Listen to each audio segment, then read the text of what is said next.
As floods continue to ravage homes, farmlands, and businesses in Nigeria, one of Nigeria's rice farms, which is considered as one of the biggest, was particularly hard hit over the weekend. And this has left Nigeria and its citizens with the fears of worsening food crisis in the months to come.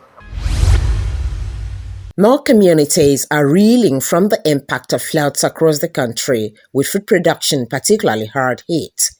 The economic consequences of the deluge assumed a national dimension last week, following reports that about 25% of the country's rice needs was lost in one fell swoop in Nasarawa.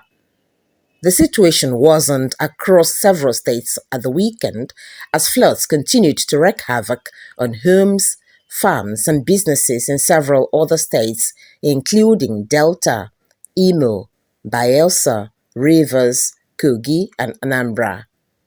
The flooding is currently caused by an increase in rainfall and the release of excessive water from the River Niger, Benue, and the Lagdo Dam in Cameroon, among other factors. One of Nigeria's largest rice farm in Rukubi Doma local government area of Nasarawa State, Olam's farm, was the biggest hit by flood, as several millions of US dollars worth of planted crops went underwater last week, leaving Nigeria with fears of pending food crisis in months to come.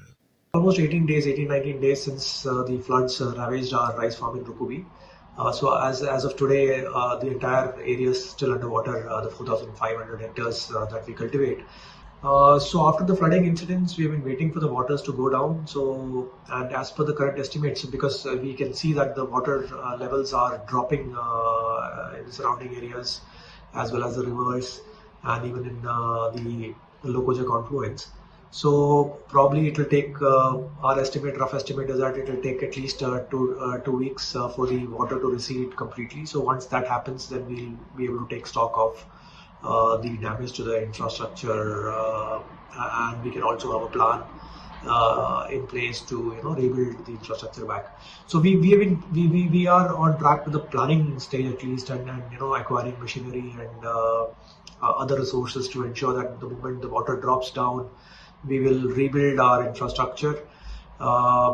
And we are also focusing to ensure that this kind of an issue, a breach onto the dikes, the 37 kilometers of dikes that we have around the farm. We will rebuild our infrastructure.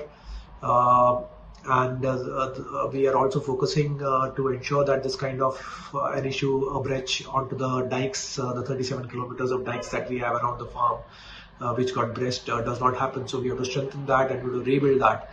So that's definitely a priority, and the top priority is to ensure that we get into the dry season farming.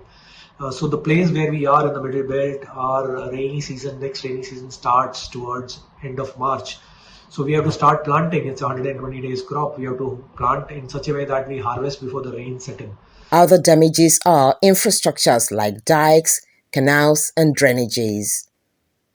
Counting the losses, the farm's management said that the losses are huge but can only be estimated once the water recedes.